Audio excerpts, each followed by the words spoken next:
Welcome back. Today is day 3 in our angle relations unit. Today we'll be proving the vertical angles theorem. So I hope you enjoy this lesson.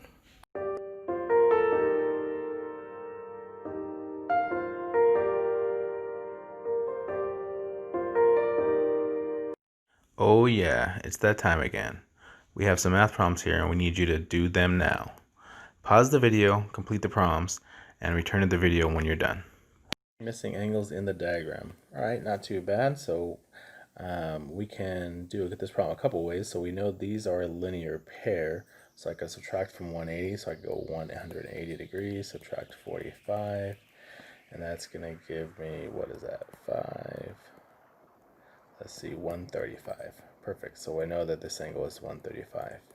And then once we know that, then we can use vertical angles to find the other one. So we saw that the other day that if this is 45, then this one across over here, the opposite one, will be 45 also.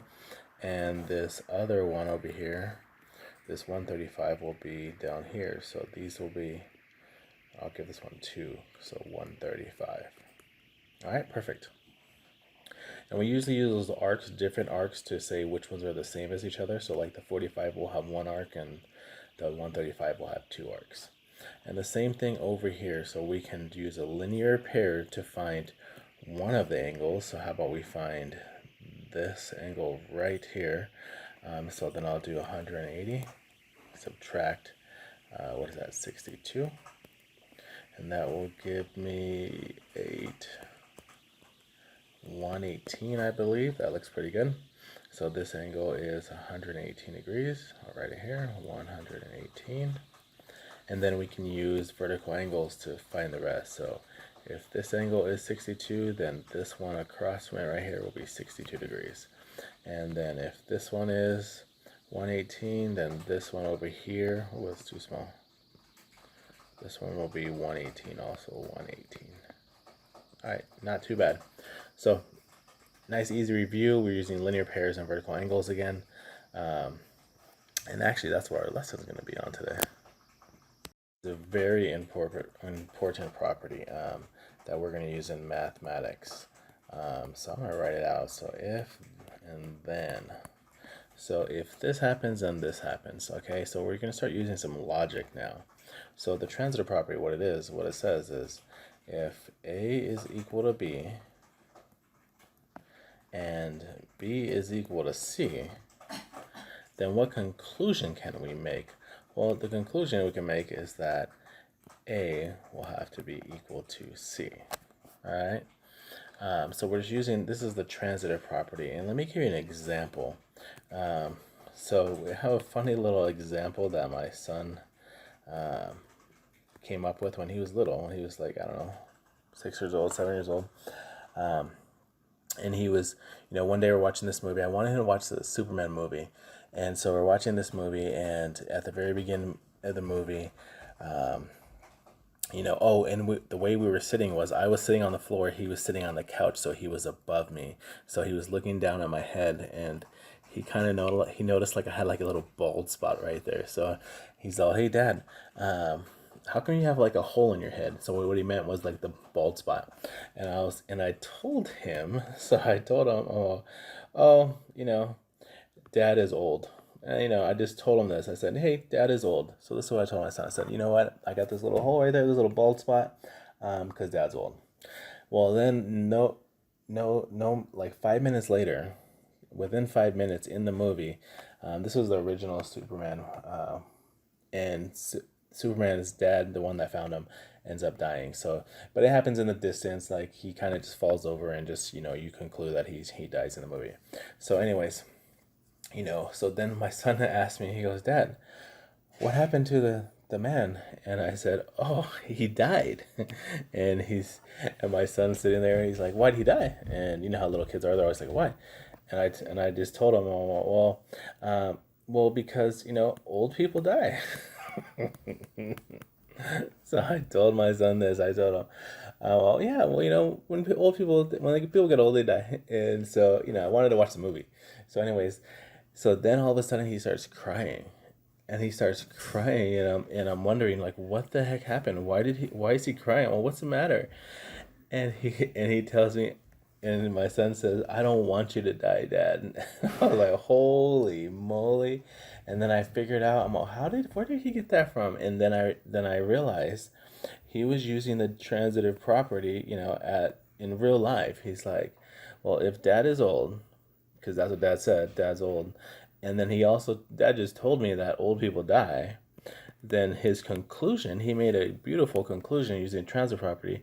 He concluded that Dad is gonna die. So again, beautiful mathematics at a young age, using our transitive property. So again, we're going to use this one a lot in our mathematics. We're going to use this idea, and you can see what's happening here. Dad is old people die, so we're just connecting like a little link. So we're basically transferring over what we see in this problem. All right, hope that helps. Now we need to learn about something. We mentioned this before, but we said we're going to bring it back. So a postulate versus a theorem. So earlier we mentioned what a postulate was, or actually we didn't. We just said we're using the idea of a postulate. So let's read this. A postulate is a statement. So we have some kind of statement that is accepted. So it's a statement that is accepted as true. So it's something we accept as true, without proof. Okay, so without proof. That's the key. A postulate is something that we accept as true. We all agree to it, but we haven't proven it. And we've already been introduced to a postulate in this year. So the first postulate that we were introduced to was the linear pair postulate. That was the first little postulate we were introduced with. So remember what that said. So if we have a linear pair and we had two angles here, that's angle 1 and angle 2, what can we conclude? Well, we don't need to do any proofs here, because we know that this measure of this angle is going to be 180 degrees. So we don't need to prove anything. We can just say, well, the measure of angle 1 plus the measure of angle 2 is equal to 180. And I don't think anybody would argue with that. They'd be like, yeah, it makes half a circle. You can say it that way. You can say that a straight angle is 180 degrees. So, we can conclude that it's going to be 180. So again, no matter what, we can conclude that. Now, what's the difference between a postulate and a theorem? So a theorem is an important statement that must be proven before it can be accepted. So a theorem is something that has been proven. Okay, so we have some ideas, and usually the way we do it in this class is usually we make some conjectures. So we make a conjecture, and then we try to prove that conjecture is true. So basically, the way we kind of work this class is we try to figure out some things that, like, oh, I'm noticing a pattern, and the pattern is this. Now, the next step would be, well, let's see if we can prove that to be true. Let's see if that's always true. Okay, so that's what we're doing. And again, going back to my son, the same son, when he was a lot older, he needed help with his geometry. And we were studying the same thing. We were talking about postulates and theorems. So we're talking, what's the difference? So basically, he said, a postulate is just basically mathematicians being lazy. Like they didn't want to spend the time proving it, so they said, it must be true. And so it was a pretty funny comment. So he was like, hey, this is postulates are, yeah, it's true. We don't need to prove it, da da da. So he said, basically, that's the difference between a theorem. A theorem means we had to do all this hard work, and the postulate was, let's just be lazy and say that is true. So I thought that was a nice little summary of the difference between the two. For some of my favorite part of math. So now we need to prove. So one of the things that we noticed the other day, just through investigation, was we noticed that the opposite angles, when we drew our two intersecting lines, the opposite angles were equal. And we called those ones vertical angles, and we said they're equal. Now, that would be, if we just leave it like that, that'd be a postulate, vertical angle postulate. But we're going to actually prove it today. So we're actually going to take the steps to prove that that's true. All right, and so what you notice is most of the time we have a proof, we usually have a picture, so you need to have that picture sketched out. You're given sometimes some givens, so some information, you're going to be given some information, but then you have to prove whatever you're trying to prove. So in this problem, we have a little statement here, prove that vertical angles are equal. So what that means is what we're going to want to do is we're going to want to prove that angle 1 and angle 2 are equal to each other. So we're going to want to prove the measure of angle 1 is equal to the measure of angle 3. That's what we're going to try to prove today.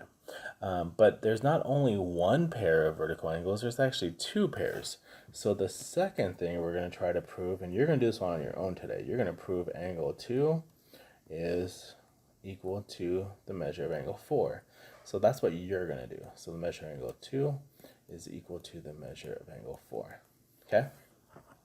So we have two things we're going to try to prove. And if we can do that, then we know that vertical angles must be equal. So let's start this proof off.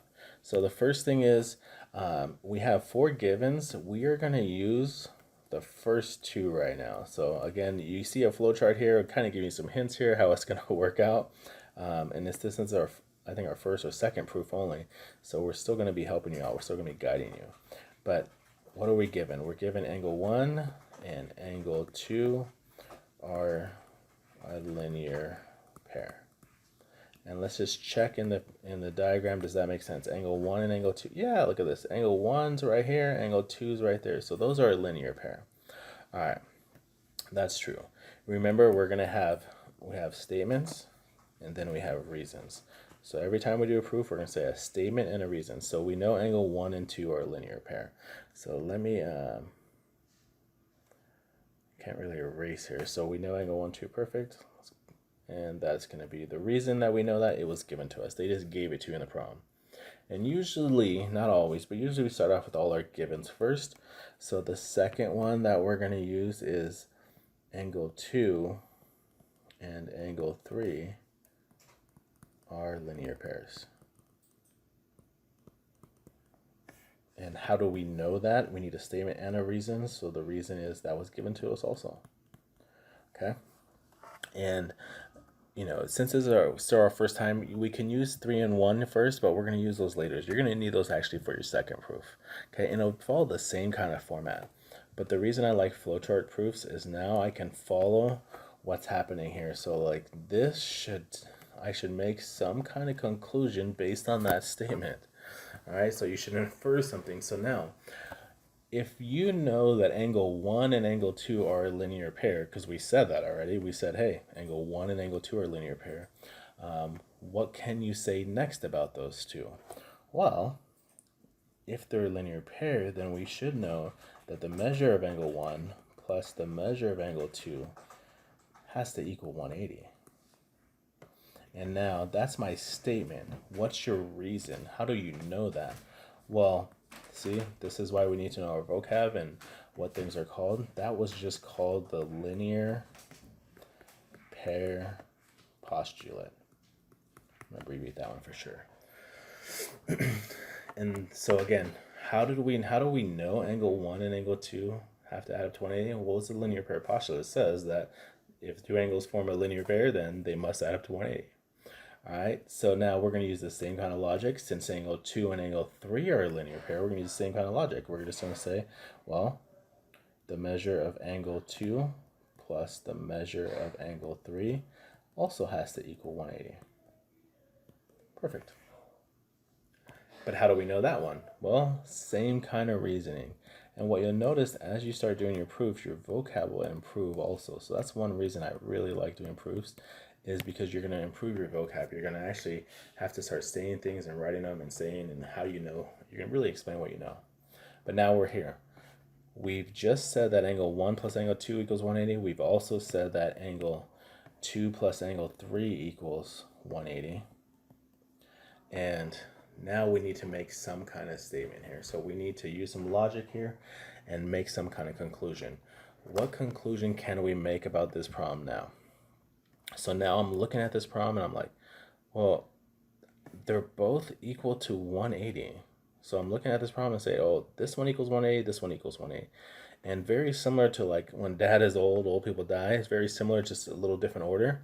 I can make the conclusion now that the measure of angle 1 plus the measure of angle 2 has to equal the measure of angle 2 plus the measure of angle 3. So what I'm saying is I'm taking this little piece here because that equals 180, and this little piece here because that one equals to 180. Those two sums, so those two must be equal to each other. And we can name it two ways. Some people may just call it substitution, or you might just say it's a transitive property. Okay. A lot of people just use substitution for that. Oh, I just substitute one into the other one, and that's fine. So that would have worked also. All right, the same thing, second thing down, and my last little step. Now I can finally say what? Well, check out what's happening here. We see a measure of angle 2 in both parts of my equation, the left side and the right side. So I'm just going to remove those. I can just say, you know what? Let's subtract the measure of angle 2 out of the equation. So I'm going to basically just cancel these out. So I'll cancel that out, but I'm not going to write that. I'm just going to leave it. But I'll underline it so you can see it. But if I subtract the measure of angle 2 from both sides of my equation, that will leave me with the measure of angle 1 is equal to the measure of angle 3. And how do we know that? How did we get that? Well, we just used an algebra property. So the subtraction property of equality. Okay, so basically what I'm saying is, remember how you learn from, like, I don't know, 3rd grade, 4th grade, whenever you learn algebra, whatever you do to one side, you do the other one, same thing here. So since I subtract a measure of angle 2 from one side and I subtract a measure of angle 2 from the other side, it leaves me with the measure of angle 1 is equal to the measure of angle 2. And guess what? You have completed your first proof on the first part. So you now have shown that angle 1 has to equal angle 3. And we don't even know what the numbers are. We just know that they have to be equal to each other. All right, you're going to repeat this process and do it again to show that angle 2 is congruent to angle 4. And once you're done with that, then you have completed our first little theorem. This is called the vertical angle theorem. And what it says is all vertical angles are equal. Perfect. That's a pretty easy, solid little theorem right there. So for now on, when we ask you, if you do a problem and you say, okay, this angle right here is 85 degrees. And I ask you, what is this one over here? You're going to say, well, this one is also 85 degrees. And if I ask you, how do you know that? You're going to say the vertical angle theorem. Like, we've proven it now. It's not a vertical angle postulate.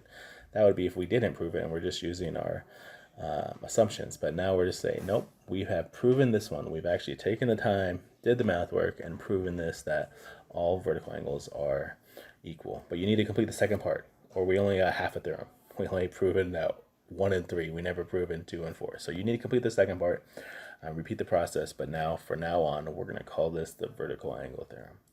All right, hope you enjoy the lesson.